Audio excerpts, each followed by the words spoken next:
வணக்கம். சமூகம் டிவியின் உலக செய்திகள். விரிவான செய்திகளுக்கு செல்லும் முன்னதாக முதலில் தலைப்புச் செய்திகள். ரஷ்ய தடுப்பூசி எப்போது இந்தியா வரும்? இந்திய நிறுவனம் பதில். இந்தியாவுக்கு ஆக்சிஜன் ஜெனரேட்டர்களை அனுப்புகின்றது பிரான்ஸ்.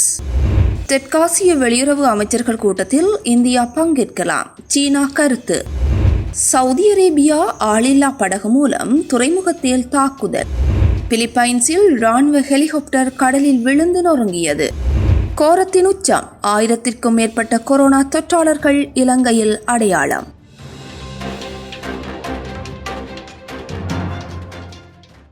ரஷ்ய தடுப்பூசி எப்போது இந்தியா வரும்? இந்திய நிறுவனம் பதில். உலகின் முதல் கொரோனா தடுப்பூசியாக ஸ்புட்னிக் வி தடுப்பூசியை கடந்த ஆண்டு ஆகஸ்ட் மாதம் ரஷ்யா உருவாக்கியது. உலகின் முதல் கொரோனா அங்குள்ள கமலேயா தேசிய தொற்று நோயியல் மற்றும் நுண்ணுயிரியல் ஆராய்ச்சி நிறுவனம் உருவாக்கியுள்ள இந்த தடுப்பூசியை ரஷ்ய நேரடி முதலீட்டு நிதியம் தயாரித்து வழங்குகின்றது. இந்தியாவில் இந்த தடுப்பூசியை மருத்துவ பரிசோதனை செய்து விநியோகிக்கும் உரிமையை ஐதராபாத்தைச் சேர்ந்த வைத்திய ரெட்டிஸ் லெபர்டரிஸ் நிறுவனம் பெற்றுள்ளது. இதற்கான ஒப்பந்தம் கடந்த ஆண்டு செப்டம்பரில் கையெழுத்தானது. இந்த தடுப்பூசியின் 10 கோடி டோஸ்களை விநியோகிக்க இந்த ஒப்பந்தம் வழிவகுத்தது. பின்னர் இது 12.5 கோடி டோஸ்களாக அதிகரிக்கப்பட்டது. இந்த தடுப்பூசியின் அவசரகால பயன்பாட்டு அனுமதியை இந்தியா சமீபத்தில் அளித்தது. இந்த தடுப்பூசி இந்தியாவில் எப்போது கிடைக்கும் என்ற எதிர்பார்ப்பு நிலவி வருகின்றது. இது பற்றி டாக்டர் ரெட்டிஸ் நிறுவனத்தின் செய்தி தொடர்பாளர் செய்தி நிறுவனம் ஒன்றுக்கு அளித்த பதிலில், இந்த தடுப்பூசியின் முதல் தொகுப்பை முதல் காலாண்டில் பெறுவதுதான் எங்கள் இலக்கு. மே இறுதிக்குள் அவற்றை பெறுவதற்கு முடிந்தவரை முயற்சி செய்கின்றோம் என கூறியுள்ளார். ரஷ்யாவிலிருந்து இந்த தடுப்பூசியானது ரஷ்ய நேரடி முதலீட்டு நிதியத்திடமிருந்து உரை நிலையில் இறக்குமதி செய்யப்படுவதாகவும் அவர் தெரிவித்தார். இது பற்றி ஏற்கனவே ரஷ்ய நேரடி முதலீட்டு நிதியத்தின் தலைமை செயல் அதிகாரி கிரில் டிமிட்ரிவ் கூறுகையில், இந்த கோடை காலத்திற்குள் இந்தியாவில் ஸ்புட்னிக் வி தடுப்பூசியின் 5 கோடி டோஸ்கள் தயாரிக்கப்பட்டு விடும் என எதிர்பார்க்கின்றேன் என குறிப்பிட்டார். ஸ்புட்னிக் வி தடுப்பூசி தயாரிப்பு தொடர்பாக இந்தியாவில் 5 மருந்து நிறுவனங்களுடன் ரஷ்ய நேரடி முதலீட்டு நிதியம் ஒப்பந்தம் செய்துள்ளது. மேலும் 2 நிறுவனங்களுடன் ஒப்பந்தம் செய்து கொள்ள முடியும் எனவும் எதிர்பார்க்கின்றது. இந்த தடுப்பூசி இந்தியாவில் பயன்பாட்டிற்கு வரும் 3வது தடுப்பூசி என்ற பெயரை பெறும் என குறிப்பிடப்படுகின்றது.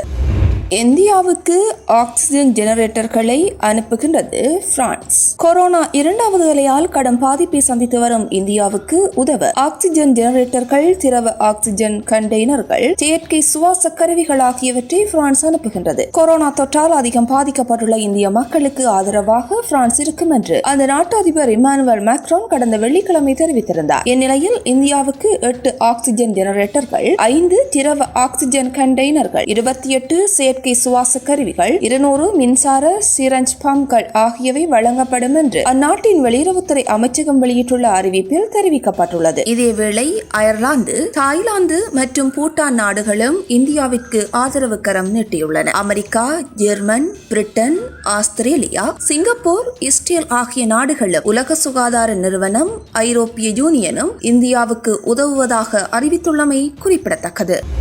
தெற்காசிய வெளியுறவு அமைச்சர்கள் கூட்டத்தில் இந்தியா பங்கேற்கலாம், சீனா கருத்து. கொரோனா தொற்றை எதிர்கொள்வதற்காக நடத்தப்படும் தெற்காசிய நாடுகளின் வெளியுறவுத்துறை அமைச்சர்கள் கூட்டத்தில் இந்தியா உட்பட இந்த பிராந்தியத்துக்கு உட்பட்ட அனைத்து நாடுகளும் பங்கேற்கலாம் என்று சீனா தெரிவித்துள்ளது. கொரோனா பெருந்தொற்றை எதிர்கொள்வது குறித்து விவாதிக்க தெற்காசிய நாடுகளின் வெளியுறவுத்துறை அமைச்சர்கள் கூட்டம் செவ்வாய்க்கிழமை காணொலி முறையில் நடைபெற்றது. சீன வெளியுறவுத்துறை அமைச்சர் வாங் யி தலைமையில் நடைபெற்ற இக்கூட்டத்தில் பங்கேற்க பாகிஸ்தான், ஆப்கானிஸ்தான், நேபாளம், இலங்கை, வங்கதேசம் ஆகிய நாடுகளுக்கு அழைப்பு விடுக்கப்பட்டிருந்தது. இந்தியா, மாலைதீவுகள், பூட்டான் ஆகிய நாடுகள் பங்கேற்கவில்லை. இதுகுறித்து சீன வெளியுறவு அமைச்சக செய்தி தொடர்பாளர் வாங் வென்பினிடம் செய்தியாளர்கள் கேள்வி எழுப்பினர். அதற்கு பதிலளித்த அவர், இந்த கூட்டம் வெளிப்படையாக நடத்தப்படுகிறது. இதில் இந்தியா உட்பட தெற்காசிய நாடுகளைச் சேர்ந்த எந்த ஒரு நாடும் பங்கேற்கலாம். கூட்டத்தில் பங்கேற்கும் அனைத்து நாடுகளையும் வரவேற்கின்றோம். கொரோனா தொற்றின் 2வது அலை இந்தியாவை தாக்கி வரும் நிலையில் அந்நாட்டுக்கு தேவையான உதவிகளை செய்து வருவதாக ஏற்கனவே சீனா தெரிவித்துவிட்டது. கொரோனா நோயாளிகளுக்கு சிகிச்சை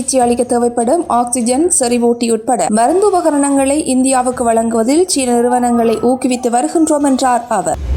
சவுதி அரேபியா ஆளில்லா படகு மூலம் துறைமுகத்தில் தாக்குதல். தங்கள் நாட்டின் ஜான்பு நகர துறைமுகத்தின் மீது வெடிபொருள் நிரப்பிய ஆளில்லா படகு மூலம் நேற்றைய தினம் தாக்குதல் நடத்தப்பட்டதாக அந்த நாட்டு அரசு தெரிவித்துள்ளது. அந்த படகை இடைமறித்து அழித்துவிட்டதாக சவுதி அரேபியா தெரிவித்தாலும் துறைமுகம் வழியான கடல்வழி போக்குவரத்து கடுமையாக பாதிக்கப்பட்டிருக்கலாம் என தனியார் பாதுகாப்பு நிறுவனங்கள் கூறியுள்ளன. ஜெர்மனியில் ஈரான் ஆதரவு பெற்ற கிளர்ச்சி படையினருக்கு எதிராக சவுதி அரேபியா சண்டையிட்டு வரும் சூழலில் இந்த தாக்குதல் நடத்தப்பட்டுள்ளது. ஏற்கனவே வெடிபொருள் நிரப்பிய ஆளில்லா விமானத்தை பயன்படுத்தி ஹவுதி கிளர்ச்சியாளர்கள் சவுதி அரேபியா மீது தாக்குதல்கள் நடத்தியமை சுட்டிக்காட்டத்தக்கது.